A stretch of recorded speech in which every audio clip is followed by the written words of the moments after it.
Hello everyone. दोस्तों बहुत बहुत स्वागत है हमारे यूट्यूब चैनल ईजीवे में। दोस्तों आज हम इस वीडियो में बहुत इंपॉर्टेंट टॉपिक के बारे में बात करने वाले। प्लीज़ वीडियो पूरा देखें और वीडियो स्किप बिल्कुल ना करें दोस्तों। और अगर हमारे यूट्यूब चैनल पर नए हो तो प्लीज़ चैनल को सब्सक्राइब करें और बेल आइकन को प्रेस जरूर करना ताकि कोई भी वीडियो दोस्तों आपसे छूट ना पाए। दोस्तों यहाँ पे हम दिखाएंगे दोस्तों एक संख्या दी हुई है, उसको संख्या को अपर में संख्या में प्रूव करना है दोस्तों। हालांकि ये संख्या दोस्तों अपर में संख्या ही है। दिखाइए कि √3 एक अपर में संख्या है। अपर में संख्या है, 100% अपर में संख्या है, लेकिन इसको प्रूव करना है कि अपर में संख्या ये कैसे है। तो कैसे सिद्ध करेंगे दोस्तों? अब इसका दोस्तों हम उल्टा मान लेते हैं। किसी चीज़ को हम उल्टा मान के वो सीधा कर देंगे। यहाँ बताएंगे हम कि ये एक परमेय संख्या है। क्या संख्या है? ये परमेय संख्या है। अपर में संख्या को सिद्ध करने के लिए हम परमेय संख्या मान लेते हैं। ये √3 एक परमेय संख्या है, अपर में संख्या है, तो इसको यहाँ पे सिद्ध करने के लिए हम एक अपर में संख्या मान लेते, उल्टा मान लेते दोस्तों जी। इसी अपनी उल्टी बात को हम सीधा मान लेंगे। फिर अभी इस संख्या को हम अपर में संख्या मानते हैं, फिर इसको अपर में संख्या, फिर हम कह देंगे नहीं माना हमने, तो ये परमेय संख्या हो जाएगी। जो संख्या परमेय नहीं होगी वो परमेय होगी, जो परमेय संख्या वो नहीं होगी वो परमेय संख्या होगी दोस्तों।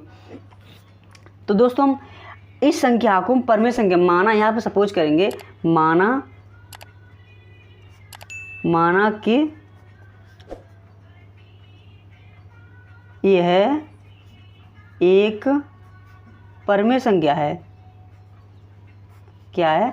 परमेय संख्या है दोस्तों। अब परमेय संख्या क्या होती है? तो हमने अपरमेय संख्या तो ये है। अब परमेय संख्या क्या होती है? इसकी वीडियो फुल वीडियो मैंने एक दोस्तों नंबर सिस्टम की वीडियो बना रखी है, वो आप देख सकते हैं। और उस वीडियो का लिंक इस वीडियो में दूंगा, तो दोस्तों वहाँ पर भी आप देख सकते हैं। दोस्तों यहाँ पर एक झलक दे देते हैं परमेय संख्या क्या हो दोस्तों। परमेय संख्या वो संख्या होती है दोस्तों जो संख्याएँ फ्रैक्शन यानी बटे में लिखी जाती हैं, जैसे P/Q की शक्ल में। जैसे हमारी एक ये संख्या है P/Q। P/Q एक ये हमारी परमेय संख्या है। क्या है दोस्तों? P/Q हम परमेय संख्या है। जैसे 3/5 परमेय संख्या है, 2/5 परमेय संख्या है, 3/5 ये परमेय संख्या है। लेकिन 4/0 परमेय संख्या नहीं दोस्तों। परमेय संख्या कब होता है दोस्तों कि डेनोमिनेटर में 0 नहीं होना चाहिए। यहाँ पर इसका 0 नहीं होना चाहिए, बस ये खासियत है दोस्तों। और इसकी दूसरी पहचान ये है दोस्तों कि पूरा कट जाता है, पॉइंट के बाद एक पूरी कट जाती है। अगर नहीं कटेगी पॉइंट के बाद दोस्तों तो रिपीट होती है। जैसे कि 1/3 है, इस संख्या ये एक परमेय संख्या है। 1/3 एक परमेय संख्या। अगर इसको हम काटेंगे दोस्तों, कैसे काटेंगे कि यहाँ पे 0 रखेंगे, पॉइंट रखेंगे, फिर ये 10 हो जाएगा, फिर 3 3 का 9, फिर 1 बचेगा, फिर 0 रखेंगे, 3 3 का 9, फिर 1 बचेगा, फिर 0 रखेंगे, 3 3 का 9। दोस्तों इस तरह की कटती जाएगी, मतलब रिपीट होती जाएगी। रिपीट होता है, ये एक परमेय संख्या होती है। लेकिन डेनोमिनेटर में दोस्तों 0 नहीं होना चाहिए, तो ये हमारी परमेय संख्या नहीं होती है। फिर अब दोस्तों P/Q परमेय संख्या है, तो हम इस तरह ये भी तो लिख सकते हैं। हम अब यहाँ पे क्या लिखेंगे दोस्तों? हम ऐसे दो पूर्णांक लेते हैं। हम इस सवाल दोस्तों थोरिकल ज़्यादा लिखना ज़्यादा पड़ता है। हम ऐसे दो पूर्णांक लेते हैं। हम ऐसे दो पूर्णांक लिए A और B। कौन से लिए? A और B। इसकी जगह दोस्तों हमने A और B ले लिए। मतलब कहने का मतलब है कि हमने इसकी जगह दोस्तों A और B ले लिया। B क्या हुआ? B is not 0। कि मैंने बताया ना दोस्तों कि B यहाँ पे 0 नहीं होना चाहिए। B यहाँ पे 0 नहीं होना चाहिए कि जब B 0 हो जाएगा तो परमेय संख्या तो रहेगी नहीं। और लेकिन हमने मानी परमेय संख्या है। इस संख्या को हमने क्या माना दोस्तों? ये √3 संख्या है, इसको हमने एक परमेय संख्या माना है। क्या माना? परमेय संख्या। तो परमेय संख्या दोस्तों वो संख्या होती है जिसके डेनोमिनेटर में 0 नहीं हो। करेक्ट बात है, जिसके डेनोमिनेटर में 0 ना हो दोस्तों। तो अब इस संख्या को हम इस तरह लिख सकते हैं दोस्तों कि √3 बराबर, ये भी लिख दो कि ये दोस्तों ये संख्या इसके बराबर है। ये हमने परमेय संख्या मानी है, √3 हमने परमेय संख्या मानी है। और ये भी दोस्तों ये भी एक परमेय संख्या है, A/B, ये भी एक परमेय संख्या है। अब यहाँ पे क्या लिखेंगे दोस्तों, अब लिखेंगे, अब इसका मल्टीप्लाई, अब यहाँ पे लिख देंगे हम कि यदि ए और बी, यदि ए और बी में एक के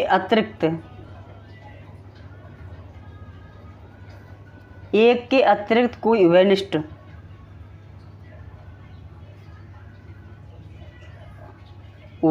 गुणनखंड हो,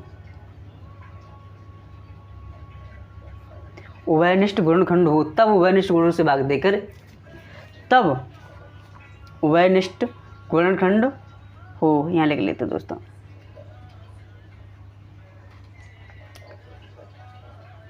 गुणनखंड से भाग देकर ए और बी को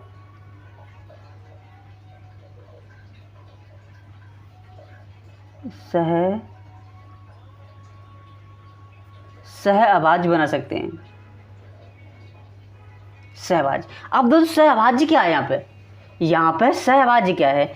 सहअभाज्य संख्या वो संख्या होती हैं जो संख्याएं एक संख्या से कट सके। सहअभाज्य संख्या दोस्तों वो संख्या होती हैं जो एक संख्या से कट, जैसे 1 और 3 सहअभाज्य संख्या दोस्तों। सहअभाज्य संख्या कैसे? ये दोनों संख्याएं दोस्तों एक संख्या से कटेगी, जैसे कि 2 और 6 या 2 और 5 है। सहअभाज्य संख्या है, दो संख्याएं एक से कटेगी, लेकिन एक से ही कटेगी, लेकिन ये 5 से कटेगी। अब देखो 4 और 9, 4 9 सहअभाज्य संख्या दोस्तों। ये संख्या एक से कटेगी, 4 एक से कटेगी, लेकिन ये संख्या, अब ये कहो कि संख्या 2 से भी कट रही है, लेकिन 2 से कट रही है, लेकिन 2 से ये नहीं कट रही है, 2 से ये नहीं, ये जो एक सहअभाज्य संख्या का जोड़ा होता है वो संख्या एक से ही कट सके। ये 2 से कट रही है, 3 से भी कट रहा है, 1 से भी कट रहा है, लेकिन यहाँ पर दोस्तों ये एक ही से कट रहा है। ये 2 से कट रहा है, लेकिन 2 से ये नहीं कट रहा है, ये 3 से कट रहा है, लेकिन 3 से ये नहीं कट रहा है, तो ये एक से ही कटेगा दोस्तों। इस संख्या को हम सहअभाज्य संख्याएं कहते हैं। अब क्या करें दोस्तों, अब इसमें मल्टीप्लाई हम कर देते हैं, मल्टीप्लाई क्रॉस मल्टीप्लाई गुणा कर देते हैं। इसमें कैसे करेंगे? b√3 बराबर a, b√3 बराबर, हमने क्रॉस मल्टीप्लाई करें। अब करेंगे दोनों पक्षों में भरक करने पर, यहाँ लिखते हैं दोस्तों, दोनों पक्षों का बरक करने पर, दोनों पक्षों का बरक करने पर, तो दोनों पक्षों का बरक करते हैं हम, कैसे करते हैं? तो b²√3 बराबर a²। अब इसको दोस्तों हम हल करेंगे तो इसका अंडर उठाने के लिए क्या होगा कि b×3, कि इसका अंडर हटेगा तो रूट हट जाएगा और a² हो जाएगा। यहाँ तक दोस्तों समझ में आया। अब क्या है कि अब देखते हैं, अब इसको हल करेंगे। यहाँ पे b², अब ये गुणा में दोस्तों मल्टीप्लाई में चला, उसमें बट्टे में चला जाएगा, a²3, b² बराबर a²/3। आप देखते हैं दोस्तों यहाँ क्या है, a² मतलब a² यहाँ लिखते हैं हम, अतः a² अतः यहाँ लिखते हैं, अतः a² 3 से विभाजित हो रहा है। क्या है? विभाजित है, a² 3 से विभाजित है, तब a भी विभाजित हो सकता है, a भी 3 से विभाजित है दोस्तों। a 3 से विभाजित हो रहा है तो a² भी हो सकता है, जैसे कि 5/5, ये 3 से विभाजित है, ये 5/5 5 से कट रहा है, और इसी का दोस्तों बरक कर दें हम तो 5 से ये भी कटेगा, ये भी 5 से कट रहा है। तो इसी बताया कि दोस्तों ये अभी सिंपल फॉर्मेट था, अभी इसका बरक था, ये वाला बरक, तो ये बरक था, बरक कट रहा था, तो 5 से 5 कट रहा है, तो दोस्तों 25 भी 5 से कटेगा। ये यहाँ पे दिया, ये बताया उभयनिष्ठ है। अब यहाँ तक दोस्तों समझ में आ जाता है। अब यहाँ पे समझ में आ रहा हमारे। अब आगे बढ़ते हैं। अतः हम यहाँ लिखते हैं, अतः हम a बराबर 3c लिखने पर लिख सकते हैं, इसको हम क्या लिख सकते हैं, 3c लिख सकते हैं, 3c लिख सकते हैं। इसको हम 360 लिख सकते हैं जहाँ c एक पूर्णांक है, जहाँ c एक पूर्णांक है। क्या हुआ कि यहाँ पे हम a बराबर 3c लिख सकते हैं और जहाँ c एक पूर्णांक है। अब लिख सकते हैं दूसरा पेज लेते हैं, पेज पढ़ जाता दोस्तों। अब लिख सकते हैं, अब क्या करेंगे,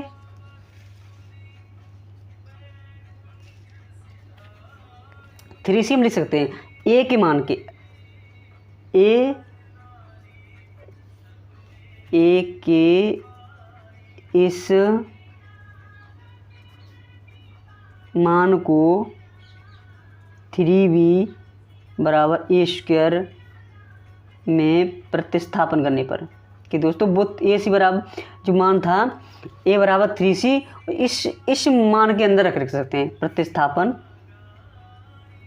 प्रतिस्थापित करने पर। प्रतिस्थापन करते हैं हम दोस्तों, कैसे करते हैं कि हमारा क्या था 3b स्क्वायर बराबर ए,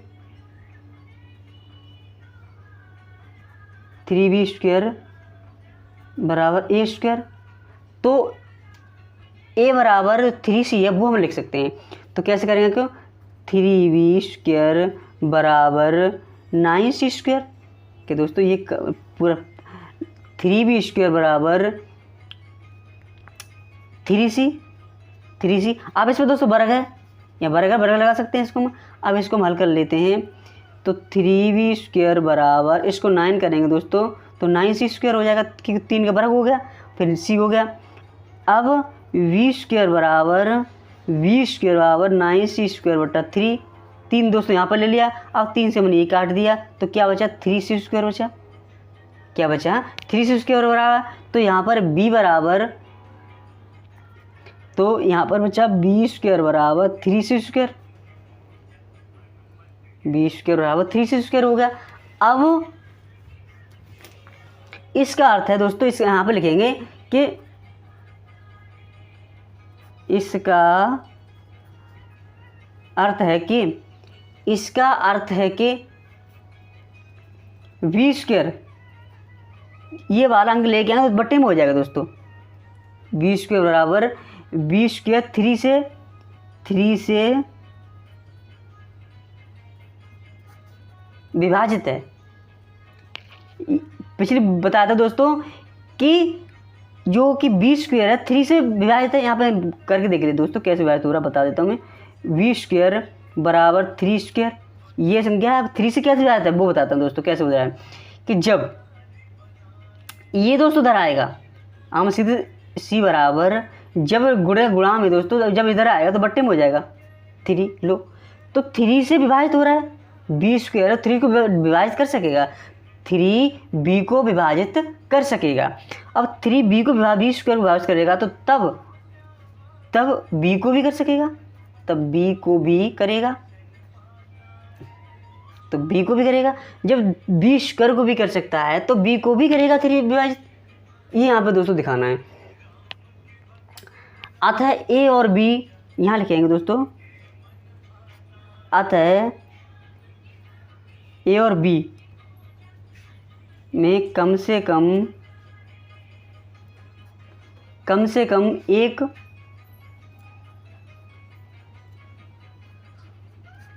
उभयनिष्ठ 3 है। क्या है दोस्तों उभयनिष्ठ 3, वो बात आ जाती है कि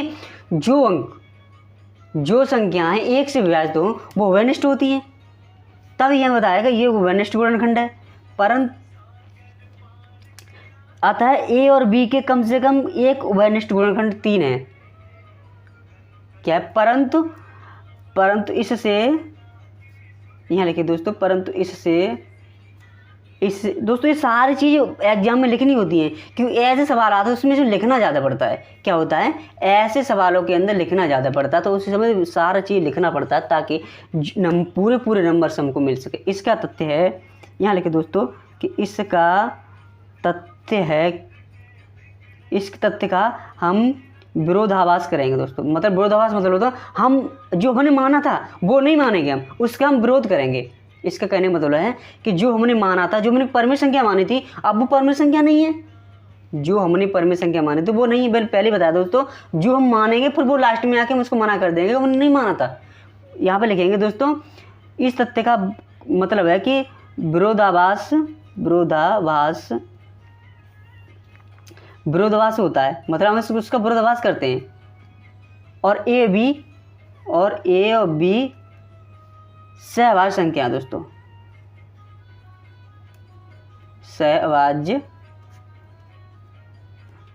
सहभाज्य संख्या है। ए और बी सहभाज्य संख्या दोस्तों की, ये भी सहभाज्य संख्या क्यों दोस्तों कि एक से कट रही है। ए और बी सहभाज्य संख्या, इसलिए विरोधाभास हमारी कल्पना कमी कर। अब यहाँ लिखते हैं, इसलिए √3, यहाँ लिखिए, इसलिए √3 एक अपरमेय संख्या है। इसलिए परमेय संख्या है। √3 एक अपरमेय संख्या दोस्तों। हमने क्या किया दोस्तों, पहले हमने अपरमेय संख्या को परमेय संख्या मान लिया। जो परमेय संख्या दोस्तों पी विपूर्ण की के रूप में होती है, तो पी विपूर्ण की के रूप में हमने हल करके, गुणा भाग करके, स्क्वायर करके दोस्तों इसको हल निकाला। पहले हमने इसको परमेय संख्या मान लिया, फिर लास्ट में आकर बोल दिया कि परमेय संख्या नहीं है। और जो अपरमेय संख्या नहीं दोस्तों, वो परमेय संख्या होती है, सीधी सी बात है। तो दोस्तों ये हमने इसको सिद्ध किया है कि √3 एक अपरमेय संख्या है। इसी तरह के दोस्तों एग्जाम में सवाल बहुत आते हैं, लेकिन लिखना ज़्यादा पड़ता है। जो सारा जब फॉर्मेट है दोस्तों, वो पूरा लिखना पड़ता है। तो अगर वीडियो अच्छा लग रहा है तो प्लीज़ लाइक कर देना और चैनल को सब्सक्राइब जरूर करना दोस्तों, ताकि कोई वीडियो दोस्तों आपसे छूट ना पाए। तो दोस्तों वीडियो को यहीं समाप्त करते हैं और मिलते हैं दोस्तों अगले वीडियो में। जय हिंद, जय भारत।